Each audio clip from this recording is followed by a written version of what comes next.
Assalamualaikum warahmatullahi wabarakatuh.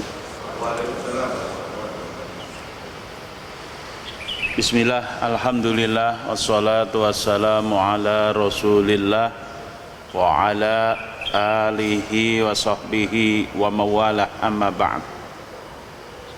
Ahibaul kiram, alhamdulillah atas izin dan perkenan Allah Subhanahu wa taala, pagi hari ini kita bisa hadir dalam sholat subuh berjamaah di Masjid Al-Hidayah yang kita cintai ini.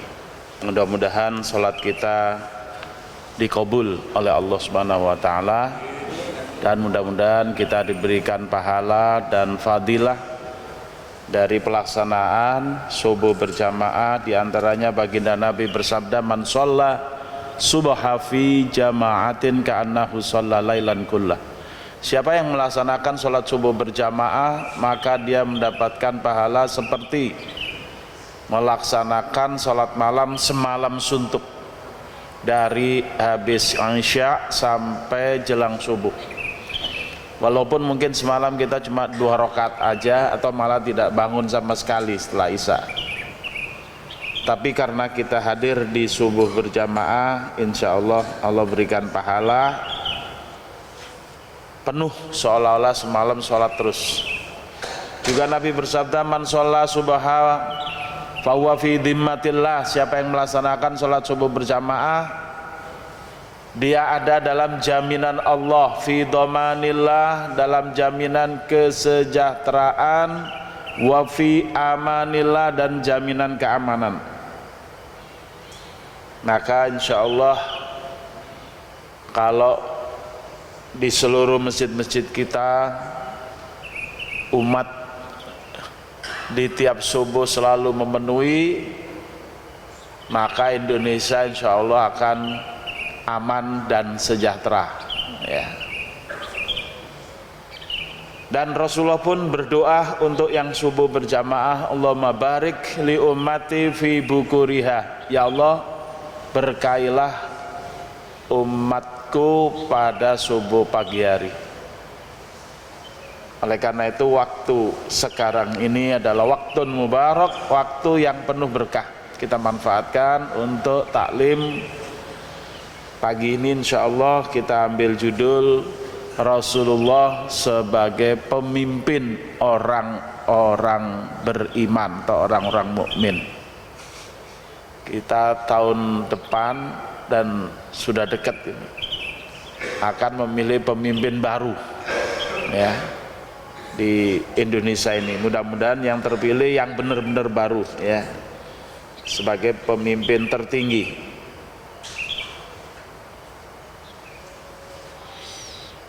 Untuk itu, sebagai orang mukmin kita harus mengikuti petunjuk-petunjuk dari baginda Rasulullah tentang kepemimpinan. Kita mulai dari kita mendengarkan qori kita. Ada qorinya, ya? Silakan. Surah At-Taubah ayat 128. Ini ayat ini pasti sangat dihafal, ya. Kalau pesilat biasanya ini ayat untuk kekebalan katanya. Silakan dibaca.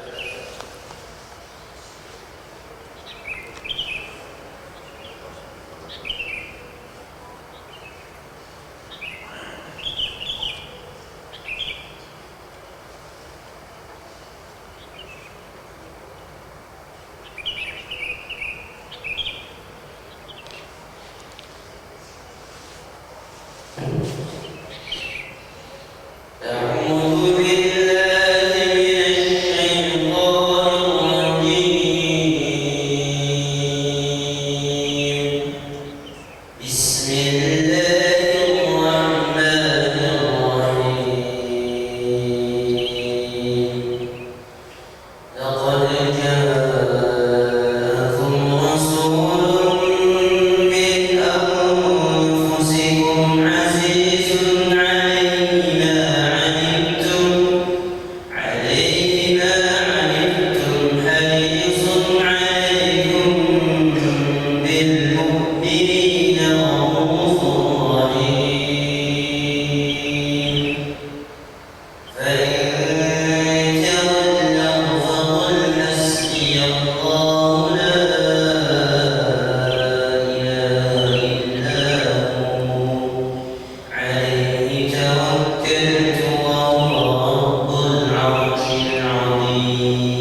Terjemahnya, sungguh telah datang kepadamu seorang rasul dari kaummu sendiri, berat terasa olehnya penderitaan yang kamu alami.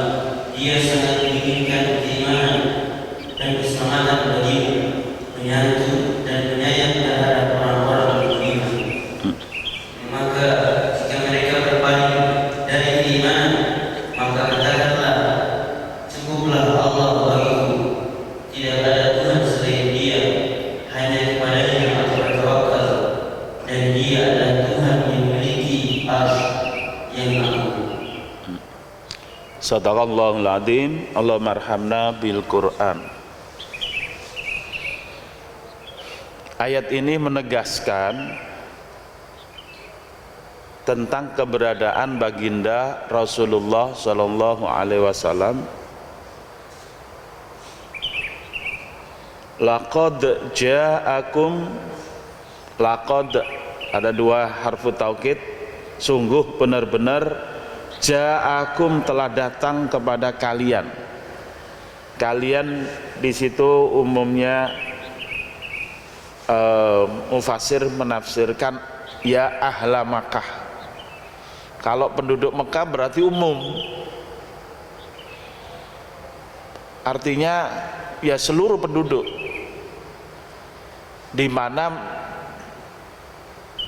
semuanya belum beriman atau mayoritasnya belum beriman.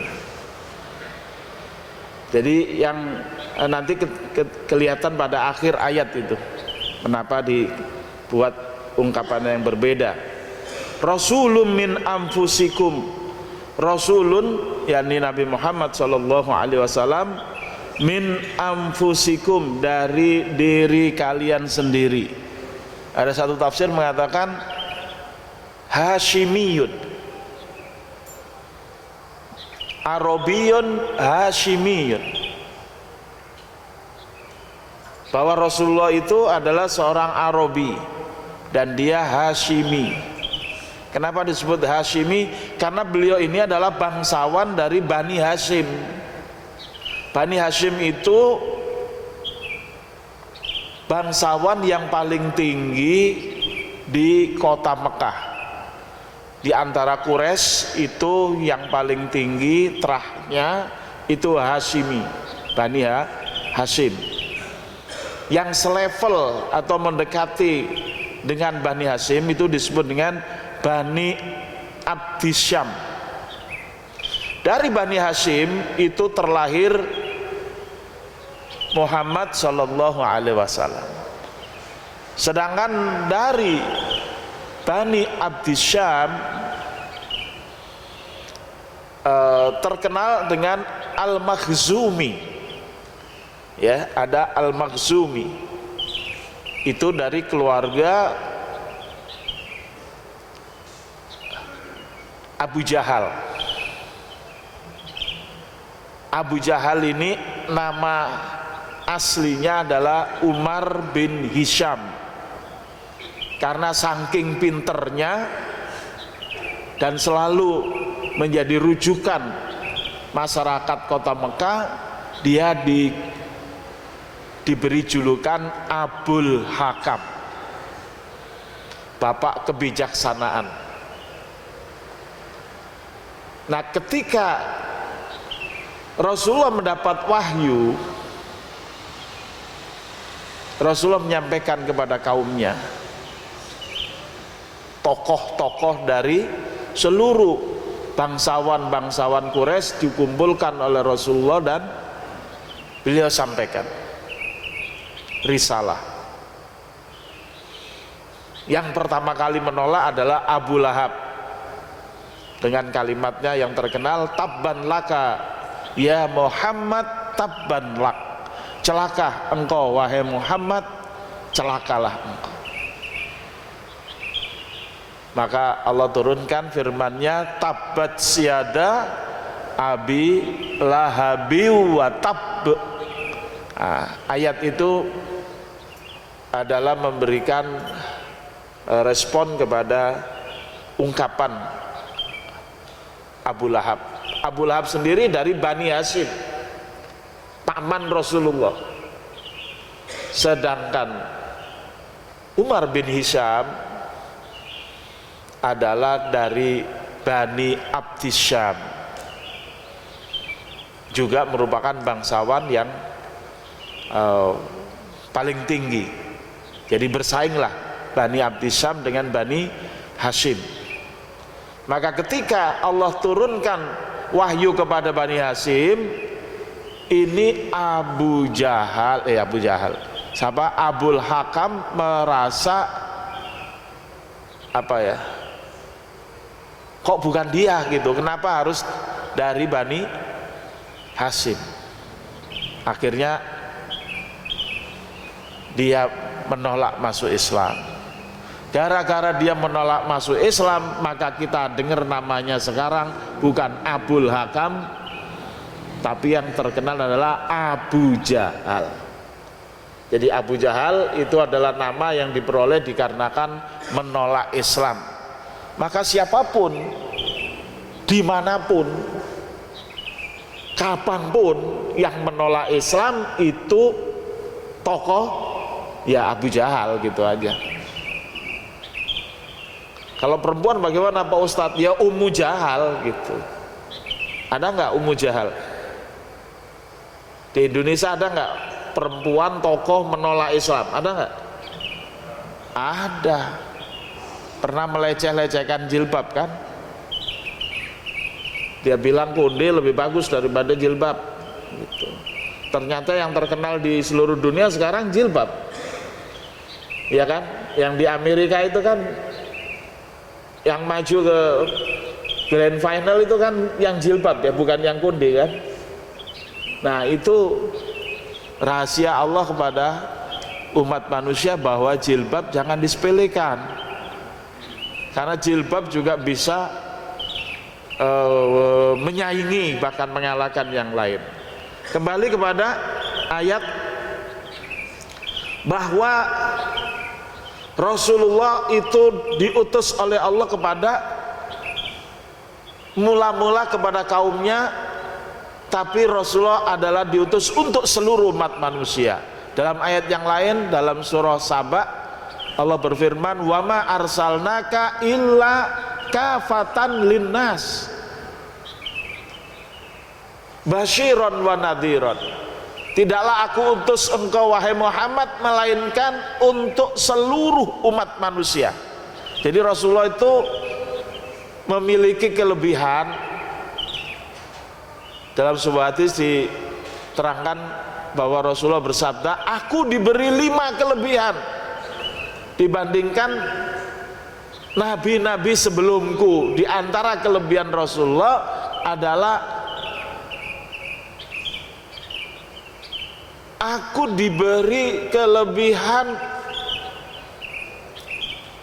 diutus untuk, kalau Rasul sebelumnya diutus untuk kaumnya saja, Rasul itu pemimpin kaumnya saja, sedangkan aku diutus untuk seluruh umat manusia, baik yang namanya Bani Al-Ahmar maupun Bani Al-Aswad, baik bangsa-bangsa berkulit putih maupun bangsa berkulit hitam. Ini kelebihan Rasulullah. Oleh karena itu baru-baru ini saya beberapa hari yang lalu ya, saya melihat di WA itu ada seorang kiai melaporkan Habib Bahar. Ada nggak pernah lihat nggak? Kiai melaporkan Habib Bahar gara-gara Habib Bahar mengatakan begini, oh Wali Songo itu nggak ada keturunannya gitu. Jadi kiai itu rupanya keturunan Wali Songo ya. Nah, dia tersinggung karena dibilang tidak ada, Wali Songo itu tidak ada keturunannya. Kan lagi ramai itu antara turunan Nabi ya, bahwa Habaib itu bukan turunan Nabi. Lalu ada yang mengatakan Wali Songo turunan nabi. Kalau untuk menjadi wali nggak usah kita harus dari keturunan wali songo, karena siapapun mukmin bisa jadi wali. Ya kalau ada yang ingin khusus privat sama saya bimbing jadi wali, itu ada hadis-hadisnya, tinggal kita bisa jalanin aja. Kalau pengetahuan mah gampang dicari Pak, apalagi sekarang tuh ada Google, ya, ada program Maktabah Syamila, tapi yang jalaninya itu yang bisa. Maka seorang untuk jadi wali itu tidak perlu keturunan wali, tapi untuk jadi nabi juga nggak perlu keturunan nabi. Hanya umumnya nabi itu adalah dari keturunan nabi. Cuma setelah Rasulullah diutus sudah nggak ada lagi jadi nabi. Walaupun keturunan nabi juga nggak akan bisa jadi nabi, hanya jadi keturunannya aja. Nah, tapi kalau jadi wali silakan. Kalau mau kursus privat ke rumah saya, insya Allah saya bantu. Ya. Tapi tidak gampang jadi wali. Ya, kalau jadi wali murid gampang, wali kelas juga gampang. Ya, alhamdulillah bangsa Indonesia telah mengadopsi kata wali digunakan untuk yang macam-macam. Ya.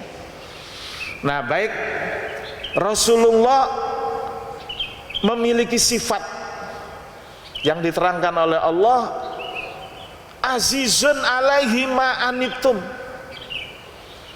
azizun syadidun, jadi sangat berat terasa olehnya, ma anittum, yaitu apa yang menyulitkan kalian.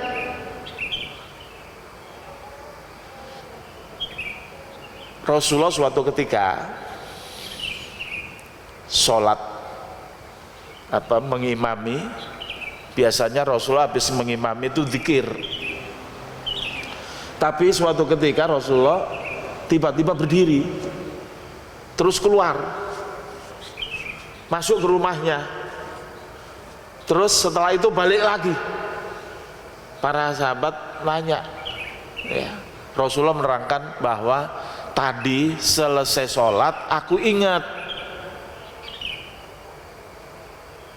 ada 20 dirham di rumahku yang belum aku bagi, maka aku segera pulang dan aku minta istriku untuk membaginya. Coba bayangkan Rasulullah, kalau kita tinggal 20.000, resah bukan untuk dibagi, tapi resah kok cuma 20.000 gitu. Tapi Rasulullah resah karena kok belum dibagi. Jadi Rasulullah itu memang nggak meninggalkan, nggak mewariskan harta. Ya, jadi kalau orang jadi keturunan Rasulullah itu ya nggak ada hartanya. Tapi yang diwariskan oleh Rasulullah itu adalah ilmu. Ya. Tapi di sini sebenarnya kepemimpinan baginda Rasulullah, karena yang namanya pemimpin itu beda ya Pak ya dengan pejabat. Kalau pejabat itu kan tanda tangannya laku, perintahnya dipatuhi, bahkan ditakuti karena dia jadi pejabat. Coba kalau sudah lengser, ditengok aja enggak, malah mungkin diludahi. Ya, itu yang terjadi. Tapi kalau pemimpin, walaupun dia nggak punya jabatan formal, dia diikuti, dia jadi panutan, kata-katanya diturut, perintahnya dilaksanakan, larangannya diindahkan. Dan kelebihan Rasulullah dibanding pemimpin-pemimpin di seluruh dunia, kalau pemimpin-pemimpin di seluruh dunia sekalipun yang paling hebat, pemimpin itu hanya ditaati waktu dia jadi pemimpin atau dia masih hidup. Tapi setelah wafat ya hanya jadi kenangan aja. Tapi kalau Rasulullah perintahnya ditaati sampai hari ini, bahkan sampai hari kiamat. Betul nggak? Kenapa kita sholat subuh? Kenapa kita sholat subuh tadi? Karena mengikuti perintah dan petunjuk baginda Rasulullah, padahal beliau sudah wafat. Dan kita selalu mendoakan Rasulullah. Kalau pemimpin hari ini ya di Jawa Timur nih, kalau ada pemimpin yang arogan, wes langsung ndang bongkol, ya gitu. Ya.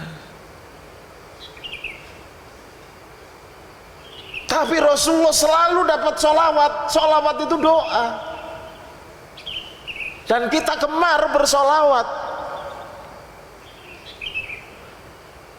Paling enggak ya kita 100 kali lah sehari.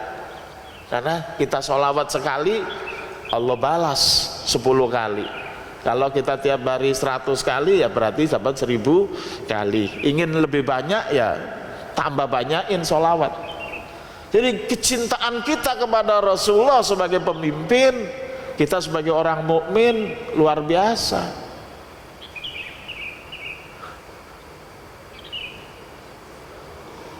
Kata Rasulullah, tuba, beruntunglah. Liman ro'ani wa amanabi. Beruntunglah orang yang melihatku dan beriman kepadaku. Summa tuba, kemudian beruntunglah liman lam aroni wa amanabi. Orang yang nggak pernah melihatku berarti hidup di masa berikutnya, masa setelah Rasulullah wafat, tapi iman kepada beliau, itu juga beruntung. Bahkan Rasulullah mengatakan umat di akhir zaman, ya mudah-mudahan kita ini termasuk dalam hadis itu. Level pahalanya itu seperti 40 kali sahabat Nabi. Karena apa? Karena nggak pernah ketemu Nabi tapi beriman kepada Nabi. Karena nggak ketemu Nabi tapi kita menjadikan beliau sebagai pemimpin kita. Oleh karena itu jangan pernah mengkultuskan manusia selain baginda Rasulullah Sallallahu Alaihi Wasallam. Seperti kita sholawat kan kita mengkultuskan beliau. Tapi kenapa kita mengkultuskan beliau? Karena perintah Allah, innallaha malaikatahu yusholluna 'alan nabi ya ayyuhalladzina amanu shollu 'alaihi wasallimu taslima.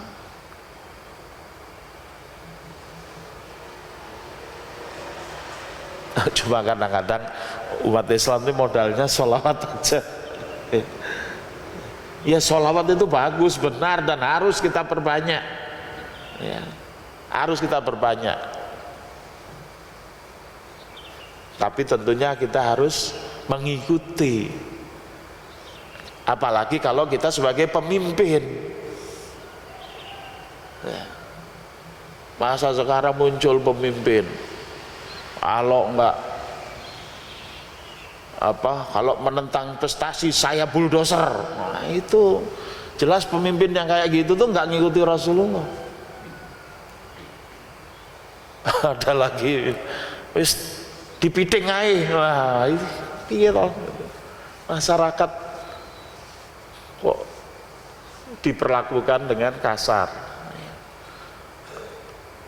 Rasulullah itu sangat memperhatikan jangan sampai umatnya itu mengalami kesedihan, kesusahan. Lah kalau dipiting ya ujungnya apa? Kecekek juga, mati juga gitu. Apalagi di bulldozer. Ya, tega sekali atasan dari pejabat-pejabat yang ngomong tadi. Ya. Nah, azizun alaihi ma'anitum itu mufasir mengatakan begini, azizun alaihi ma'anitum antadkhulun naro Rasulullah itu sangat berat rasa olehnya kalau kalian masuk neraka. Makanya Rasulullah minta kepada Allah untuk diberi syafaat, untuk diberi hak memberikan syafaat kepada umatnya. Kalau umatnya ini masih amalnya masih ada, ya, masih kebanyakan dosanya, Rasulullah akan berikan syafaat. Siapa yang dapat syafaat? Pertama, yang memperbanyak sholawat. Yang kedua, tentunya selalu taat, cinta dan taat pada Nabi. Salah seorang sahabat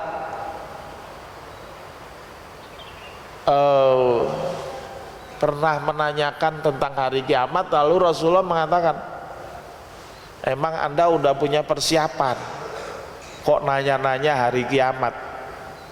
Sahabat itu mengatakan, aku cinta pada Allah dan Rasulnya. Itu persiapan. Maka Rasulullah mengatakan, almar'u ma'a man ahabba. Orang itu nanti di hari kiamat akan bersama orang yang dia cintai. Maka cintailah Allah, Rasulnya, para sahabatnya, orang-orang yang soleh, orang-orang yang alim, ya, orang tua kita, ya. Maka insya Allah kita akan bangkit di hari kiamat bersama mereka. Selamat kita insya Allah, ya.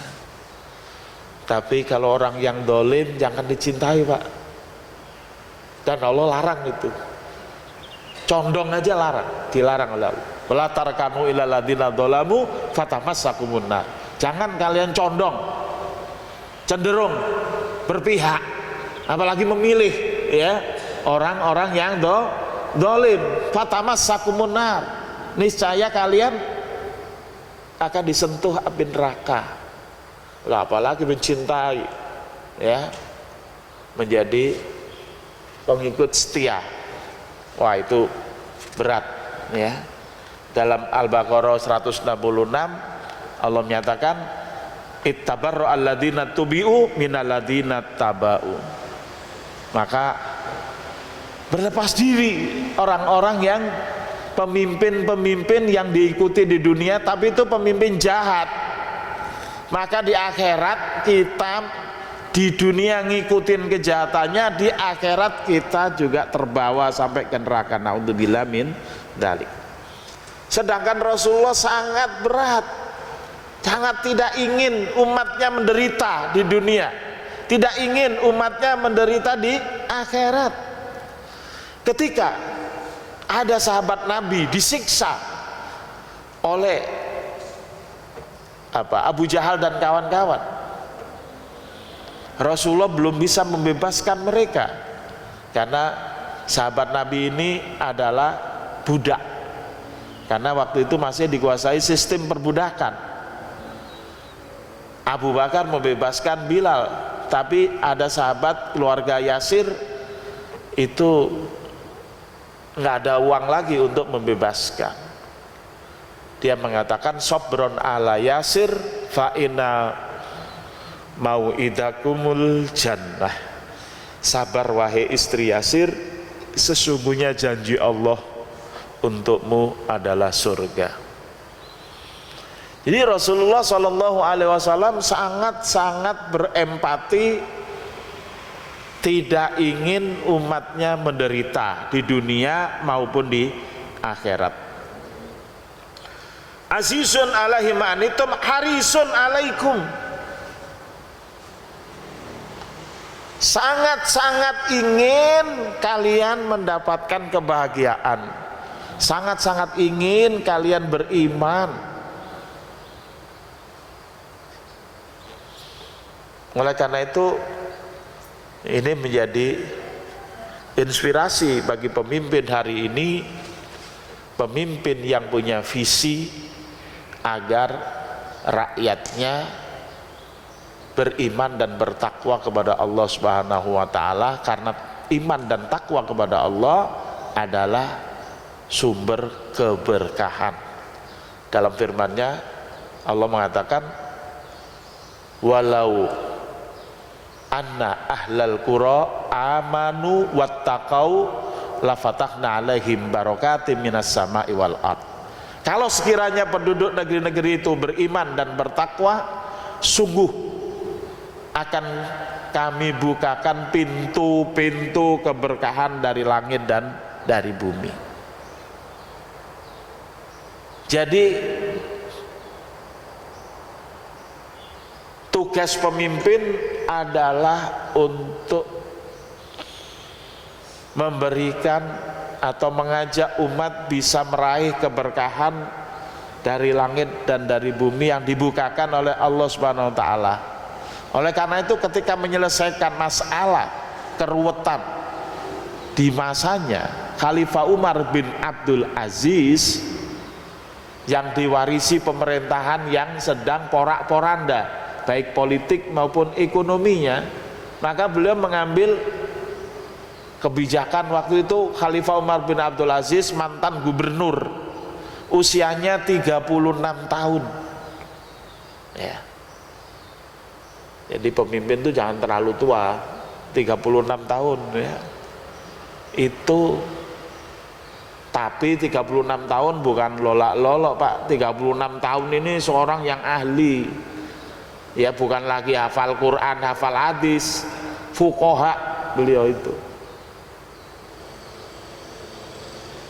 Beliau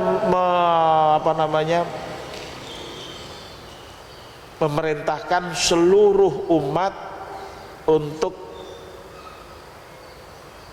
menderes Al-Quran dan memakmurkan masjid. Menderes Al-Quran sehingga tergerak umat. Ya artinya gini, kalau pemimpin memerintahkan umat deres Al-Quran, ya pemimpinnya itu juga harus biasa deres Al-Quran gitu. Kalau pemimpinnya cuma pencitraan, ya kagak bisa baca Quran, kan nggak bisa ya. Juga ketika memakmurkan masjid, ya pemimpinnya memang harus ahli sholat jamaah di masjid. Karena kalau pemimpinnya nggak ahli sholat jamaah di masjid, ya nanti kayak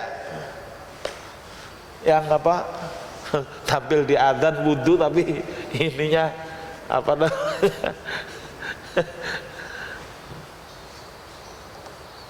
lengan panjangnya nggak diwingkis, nggak digulung gitu loh. Lah itu wudhu ajaran madhab mana itu? Saya kira Al-Hidayah nggak pernah ngajarkan gitu ya Pak ya. Begitu. Nah, jadi pemimpin nggak boleh pencitraan, sekedar ya, sekedar mau menghadapi pilpres ya, sehingga banyak beredar.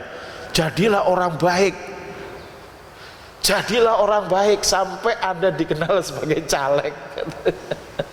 Jadi waktu menjelang pemilu ini caleg, capres, cagup, ya, cabub itu baik semua, ya. Nah, jadi bukan aslinya, bukan karakter aslinya. Nah, kita ikuti Rasulullah yang sudah wafat ribuan tahun yang lalu, untuk kita ikuti asarnya, hadisnya, fiilnya, ucapannya maupun diamnya. Beliau sangat ingin agar kita beriman. Lalu di bagian akhir Allah mengatakan bil mu'minina raufur rahim. Kalau yang di atas laqad ja'akum rasulun min anfusikum, kum di situ masih umum. Bahkan mayoritas orang masih belum beriman. Ketika disampaikan Islam pertama kali sontak Abu Lahab menolak. Tapi pada saat bil mu'minina raufur rahim, itu sifat, dua sifat yang merupakan asma Allah al-husna yang disematkan oleh Allah kepada baginda Rasulullah, penyantun dan penyayang. kepada orang-orang mukmin. Maka di sini menjadi pelajaran buat kita, kalau jadi pemimpin di level manapun, dan orang mukmin itu memang diminta jadi pemimpin. Rasulullah kan mengatakan gini, kullukum ra'in, tiap kalian adalah pemimpin, wa huwa mas'ulun an ra'iyati, dan dia akan dimintai pertanggungjawaban atas rakyatnya yang dipimpinnya. Rasulullah mengatakan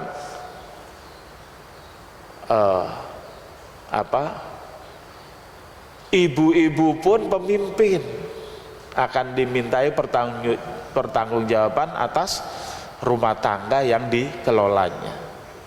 Wal imamul ladzi 'alan nasi ra'in wa huwa mas'ulun an ra'iyati, dan imam 'alan nas, pemimpin manusia, berarti pemimpin bangsa atau pemimpin negara, itu juga ra'in. Ra'in itu bahasa aslinya berasal dari kata ro'a yar'a fahuwa ra'in wa dzaka ra'iyah, artinya memelihara, ya, memelihara. Makanya ada yang mengartikan kulukum ra'in, setiap kalian adalah penggembala gitu, ya. Amalannya disebut riayah, memelihara. Maka pemimpin tugasnya adalah riayatus syu'unil ummah, memelihara urusan umat, sandang, pangan, papan, kesehatan, pendidikan, keamanan, itu tugas pemimpin. Bukan dibebankan lagi kepada rakyat, tapi tugas pemimpin bagaimana mewujudkan agar tercipta kondisi sandang, pangan, papan, rakyat mudah untuk memperolehnya, kesehatan, pendidikan, keamanan gratis. Itu tugas pemimpin. Dan kita berdoa selalu, ya, Rabbana hablana min azwajina wa dzurriyyatina qurrata a'yun waja'alna lil muttaqina imaman. Ya Allah, jadikanlah kami sebagai pemimpin orang-orang yang bertakwa. Berarti tugas kita yang pertama apa? Mengajak sekitar lingkungan kita agar bertakwa. Ketika kita sudah berhasil mengajak lingkungan kita bertakwa, ya kita sudah menjadi imaman lil muttaqina imama, ya, kita menjadi pemimpin orang-orang yang bertakwa. Yang paling enak itu menjadi pemimpin orang-orang yang bertakwa. Kenapa? Gak usah pusing-pusing mencari barokah. Pasti barokah itu dibuka oleh Allah dari langit maupun bumi, gitu. Tapi kalau rakyatnya nggak bertakwa, nah, yang tadinya kekayaan alam itu jadi barokah malah jadi musibah, ya. Kasus Rempang itu kan, kalau dikelola dengan baik, dikelola oleh orang-orang bertakwa, ya, bukan orang-orang jahat, bukan orang-orang culas, pasti itu akan menjadi barokah. Itu. Cuma karena ada ini ada itu, ya, masa orang yang sudah lama ratusan tahun di situ diusir begitu saja, ya, apa artinya kemerdekaan, kan begitu. Yang ngusir enak aja. Coba kalau dia atau keluarga dia yang diusir, begitu. Nah, itu semua dikarenakan tidak mau merujuk kepada baginda Rasulullah. Nanti ujung-ujungnya Al-Baqarah 166 167. Ya. Rasulullah adalah contoh ikutan kita.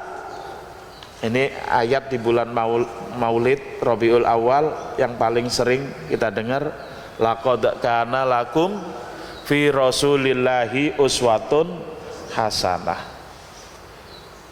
Saya ingin sedikit bacakan tafsir Jalalain tentang ayat ini. Ternyata tafsir Jalalain mengatakan begini, uswatun hasanah itu iktida'un bihi fil qitali wassabat fi mawatini. Ini Jalalain loh ya. Ini tafsir yang sangat populer di pesantren-pesantren ya. Ternyata Rasulullah sebagai uswatun hasanah itu sebagai iktida'un bihi, sebagai ikutan fil qitali, dalam perang, wassabati fi mawatini, dan dalam ketegaran ketika ada di medan perang. Nah, Rasulullah itu ketika perang, beliau itu bukan ngeremut dari belakang, beliau itu ada di tengah-tengah medan pertempuran. Bahkan ketika perang Uhud, beliau itu ada di tengah-tengah mereka, bahkan terancam akan dibunuh oleh orang-orang kafir Quraisy, dan beliau akhirnya sampai giginya patah. Itu yang terjadi ya. Artinya apa? Bahwa pemimpin hari ini kalau mengikuti baginda Rasulullah, ikutilah seluruh perintah Rasulullah maupun larangan Rasulullah. Jangan dipilah dan dipilih. Yang adem-adem aja dari Rasulullah diambil, kalau yang panas-panas nggak diambil. Kalau panas-panas berarti ini hadis radikal, hadis teroris gitu. Hadis Rasulullah kok dibilang radikal dan teroris, itu dari mana ya? Istilah radikal dan teroris aja bukan istilah dari Rasulullah, tapi itu istilah dari orang-orang Yahudi ya, Amerika dan kawan-kawannya ketika melihat keadaan umat Islam dan propaganda mereka agar umat Islam dijauhkan dari Islam ya. Kalau pemimpin hari ini, apalagi di negeri mayoritas Islam seperti Indonesia, nggak mau ngaji hadis-hadis dan ayat-ayat yang berkaitan dengan kepemimpinan, maka untuk memimpin mereka gunakan apa? Hasil training leadership yang diadakan oleh orang Yahudi atau Nasoro, nanti jadi apa itu ya? Padahal tersimpan lengkap ya file-file tentang kepemimpinan yang ada dalam Quran maupun Sunnah ya. Saya ambil salah satu ayat saja tentang kepemimpinan dalam surah Ali Imran ayat 159. Allah berfirman, fabima rahmatin minallahi lintalahum walau kunta faddan ghalidhal qalbi lam faddu min haulik fa'fu anhum wastaghfir lahum wasyawirhum fil amri fa idza azamta fatawakkal 'alallah innallaha yuhibbul mutawakkilin. Mestinya anak-anak muda kita, anak remaja masjid ya, kita kenalkan ayat ini agar mereka nanti, kan kalau bapak-bapak kan sudah nggak mungkin lagi jadi pemimpin, udah lewat masanya ya. Yang jelas bahwa bapak ini sudah harus siap-siap ketemu malaikat Israel aja, harus siap-siap. Nah, itu keren kalau jamaah hidayah ketemu malaikat Israel dalam keadaan tersenyum ya. Malaikat Israel datang ya, tok tok tok, Pak Najib kata Pak Najib, sampean wis tak tunggu dari dulu gitu. Wah keren itu ya, keren itu ya, kalau ada jamaah Israel datang langsung, sampai tak tunggu dari dulu. Ya. Saya diceritain ponakan saya, ya. Ponakan saya itu nungguin bapak saya setahun stroke dalam usia 85, 84 saya 85. Ketika malaikat mau mencabut nyawanya itu, bapak saya bilang ke ponakan saya, lebokno tamu nih gitu. Ngerti Pak? Ya, nak masuk ya, cucunya, masukin itu tamunya. Disembah gitu. Yang mana Mbah? Iku ono iku. Wong papat katanya. Saya baru tahu ceritanya apa bener. Ya saya belum menghadapi malaikat Israel. 4 orang datang. Terus meninggal bapak saya. Begitu. Bapak saya itu sederhana, ya, seorang haji, ngimami masjid, ya, pensiunan pegawai negeri, ya. Yang nggak neko-neko lah hidupnya, ya, tapi panjang dapat pensiunannya Pak. Kan pensiunan umur 50, MPB 55 ya waktu itu. Tapi dinikmati sampai 85 gitu. Berarti kan 30 tahun pensiun terus. Nah, coba kita persiapkan yang tua-tua itu menghadapi malaikat Israel, ya. Ya. Kalau yang muda-muda kita persiapkan bagaimana mengikuti baginda Rasulullah memimpin masyarakat. Ya. Nah, Rasulullah itu dibimbing oleh Allah selalu lemah lembut kepada yang dipimpin. Para sahabat Nabi yang pernah jadi pembantu Rasulullah mengatakan, aku sekian tahun menjadi pembantu Rasulullah, beliau belum pernah memarahiku sekalipun.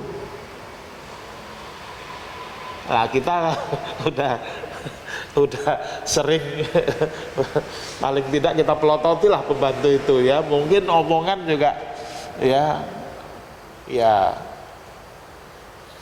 tidak jarang kita bersikap kasar kepada pembantu kita. Kemudian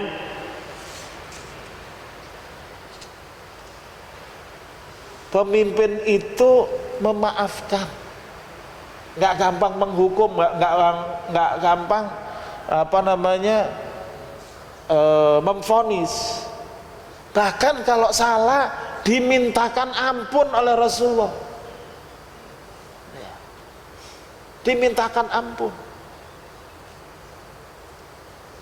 Dan bermusyawarah. Rasulullah itu orang yang paling bermusyawarah, paling banyak bermusyawarah. Para sahabat menceritakan bahwa Rasulullah itu paling banyak bermusyawarah. Rasulullah sendiri mengatakan, mana dima liman tasyawara, tidak akan menyesal orang yang gemar bermusyawarah. Nggak main putusin aja, denger dulu. Nih, mau dibuat begini, bagaimana pendapat saudara-saudara? Nah, susahnya kalau kita mengikuti sistem demokrasi, kan ada pemerintah, ada oposisi. Keputusan itu selalu dijadikan bergaining untuk, ya, gimana oposisi terus mencari kesalahan pemerintah, kan gitu. Demikian juga gimana pemerintah ini selalu oposisi itu tidak bisa berbuat apa-apa. Nah, ini kesalahan di dalam sistem. Faida azamta fatawakkal 'ala Allah. Kalau sudah bertekad bulat setelah mendengar pandangan-pandangan, maka tawakal 'ala Allah. Pasrahkan kepada Allah rencana yang akan dibuat. Ini salah satu ayat tentang kepemimpinan dan pendiri bangsa kita, alhamdulillah, telah meletakkan ayat musyawarah ini sebagai sila keempat kerakyatan yang dipimpin oleh hikmah, kebijaksanaan dalam permusyawaratan perwakilan. Dulu masih sering kita dengar ya istilah di zaman Orde Baru, musyawarah mufakat, ya. kata musyawarah mufakat itu semua dari hadis, Pak. Ya. Bahkan musyawarah dari Quran selain dari hadis. Mufakat itu dari mana? Kalimat itu dari sabda Rasulullah kepada dua orang menterinya, Abu Bakar dan Umar. Beliau mengatakan lau tafaktuma ma khalaftukuma. Itu hadisnya. Hadis tentang mufakat itu. Lau tafaktuma, kalau kalian berdua sepakat, mufakat, karena aslinya mufakat, jadi sepakat, maka aku tidak akan mengingkari kalian berdua. Nah sekarang kan sudah nggak ada lagi yang namanya musyawarah mufakat, itu udah nggak ada. Yang ada footing kan gitu ya. Bahkan dulu untuk memutuskan siapa yang jadi kepala negara perlu sidang MPR, musyawarah perwakilan majelis perwakilan rakyat dengan cara musyawarah mufakat, kan begitu. Sekarang semua dengan nyoblos. Nah, orang-orang sederhana, orang kampung ya, pokoknya yang ngasih duit paling banyak yaitu yang saya coblos, gitu aja. Biarin siapa aja ngasih duit, silakan, tinggal saya hitung aja. Ya, makanya pesta demokrasi ya. Yang paling banyak ngasih duit yaitu yang paling. Makanya Cak Imin kan ngeluh untuk jadi anggota DPR di Jakarta itu nggak cukup 40 miliar. Kalau kurang dari 40 miliar nggak bakal menang. Ya, jarang lah yang 20 miliar menang itu. 40 miliar baru menang. Nah,